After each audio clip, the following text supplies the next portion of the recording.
लेकिन सी में चूंकि खुश्की ज़्यादा बढ़ जाती है, ठीक है, वहाँ पे फिर हमें गर्म तर चीज़ें खिलानी पड़ती हैं। अच्छा, वहाँ पे इलाज थोड़ा सा चेंज हो जाता है। एक तो हेपाटाइटिस सी वाला जो पेशेंट है, इसको कॉन्स्टिपेशन बहुत होती है, कब्ज़ की शिकायत बहुत होती है, ठीक और कब्ज़ की वजह से ही उसे हेपाटाइटिस सी होता है। जी जी, तो इसलिए यहाँ पे सबसे पहले कब्ज़ का इलाज करेंगे। उसके लिए कैस्टर ऑयल या रोगने बादाम 1 कप गर्म पानी में 2 से 3 चम्मच पिलाएंगे डेली, जी, ताकि उसका स्टूल सही हो जाए।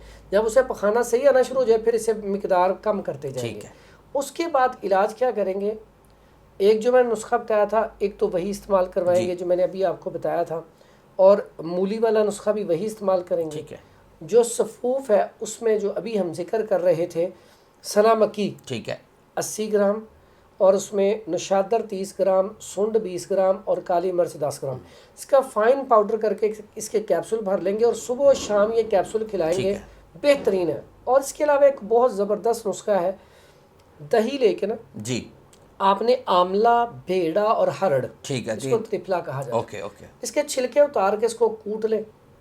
फिर इसको क्या करना है कि दही लें। जी, अगर 1 किलो दही है तो उसमें 1 पाव ये डाल दें। ठीक है, अब इसको दही को छाँव में खुशक करें, 2 दिन अच्छा, लगे, 4, 6, 7 जितने दिन लगे। जब खुशक हो जाए तो इसको ग्राइंड कर लें। अच्छा, अब ग्राइंड करके तो इसकी एक माशा खुराक है, सुबह और शाम, बड़ा कमाल का नुस्खा है। ये इस्तेमाल करवाएं तो इंशाल्लाह अल्लाह के हुक्म से ये जो हेपाटाइटिस सी है, जी, ये अल्हम्दुलिल्लाह बेहतर होना शुरू हो जाता है। अच्छा, इसमें अरके मको और अरके कासनी, जी, इसको नहीं भूलना, ठीक है, इसका इस्तेमाल ज़रूर करवाना है। ठीक है।